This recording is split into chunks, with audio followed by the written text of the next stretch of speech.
दो सदिशों vector A तथा vector B के परिमाण क्रमशः 3 व 4 हैं। वेक्टर ए तथा वेक्टर बी का अदिश गुणनफल 6 है। वेक्टर ए तथा वेक्टर बी के बीच का कोण थीटा ज्ञात कीजिए। अदिश गुणनफल शून्य कब होगा? तो हमें क्या क्या दिया गया है?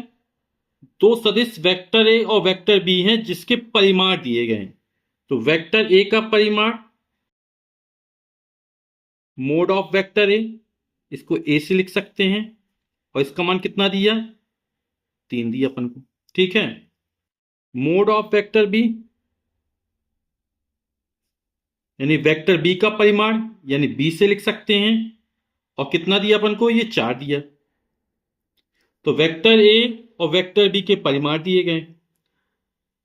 अदिश गुणनफल यानी डॉट प्रोडक्ट दिया गया है। Vector A dot of vector B, दो वेक्टरों का अदिश गुणनफल, और इसका मान कितना है?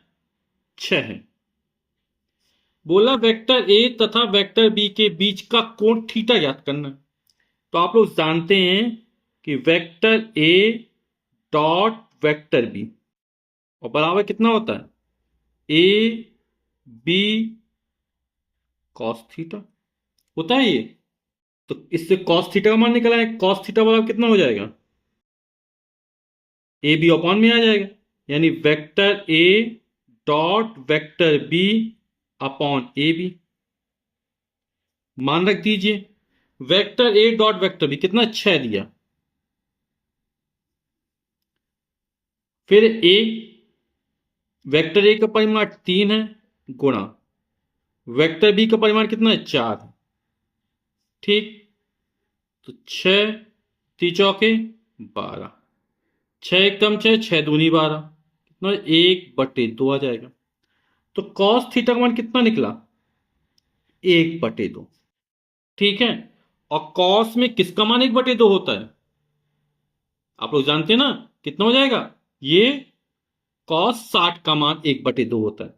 तो 1/2 की जगह पर ने क्या लिख दिया? कॉस 60 लिख दिया। यहां भी कॉस, यहां भी कॉस, थीटा की जगह 60 अंश हो जाए तो थीटा वाला कितना निकल आएगा? 60 डिग्री। यानी जो दो वेक्टर दिए गए ए व बी, इसके बीच जो कोण बन रहा है वो 60 अंश का कोण बन रहा है। ठीक। फिर कह रहा अदिश गुणनफल शून्य कब होगा? अब यहां पर कॉस थीटा, यदि कॉस थीटा का मान 0 आ जाए तो अदिश गुणनफल शून्य हो जाएगा। ए और बी के मान तो शून्य हो नहीं सकते, है ना? कुछ ना कुछ मान होगा तभी वेक्टर है। तो कॉस थीटा ये कब शून्य होगा? जब थीटा का मान कितना हो जाएगा? 90 अंश हो जाए। कॉस 90 का मान कितना होता है? 0 होता है। यानी वेक्टर ए व वेक्टर बी परस्पर लंबवत हो जाएं, यानी इनके बीच 90 अंश का कोण बने, तब अदिश गुणनफल कितना हो जाएगा? शून्य हो जाएगा। तो जब वेक्टर ए तथा वेक्टर बी के बीच कोण 90 अंश 90 डिग्री का होगा, तब अदिश गुणनफल शून्य होगा।